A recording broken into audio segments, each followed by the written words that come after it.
பிரபல நிறுவனம் தயாரித்து விற்பனை செய்யும் பால் பவுடரில் கலப்படம் செய்யப்பட்டிருப்பதாக அமைச்சர் ராஜேந்திர பாலாஜி குற்றம் சாட்டியுள்ளார். சென்னையில் செய்தியாளர்களை சந்தித்து பேசிய அவர், மக்கள் விழிப்புடன் இருக்க வேண்டும் என்பதற்காக இந்த தகவலை வெளிப்படுத்துவதாக கூறியுள்ளார். நெஸ்லே எவ்ரிடே பால் பவுடர் இது எவ்வளவு ஃபேமஸ் ஆனது, உலக தர வாய்ந்தது அப்படின்னு சொல்லி விளம்பரம் வந்துகிட்டு இருக்கு.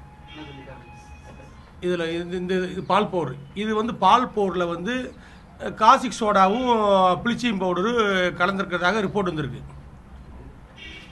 அதுக்கப்புறம் ரிலையன்ஸு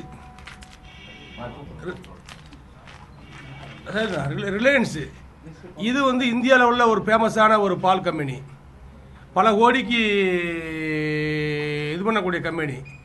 இதுலேயும் காசிக் சோடாவும் ப்ளீச்சிங் பவுடர்லாம் போட்டு கலந்துருக்கிறதாக ரிப்போர்ட் வந்திருக்கு. இந்த பால் பவுடர் தானே சாப்பிடுவாங்க, இதை வாங்கிட்டு போய் என்ன செய்வாங்க, பிள்ளைகளுக்கு தானே கொடுப்பாங்க. அப்போ அந்த ரசாயனம் உடம்புக்குள்ளே போகுது.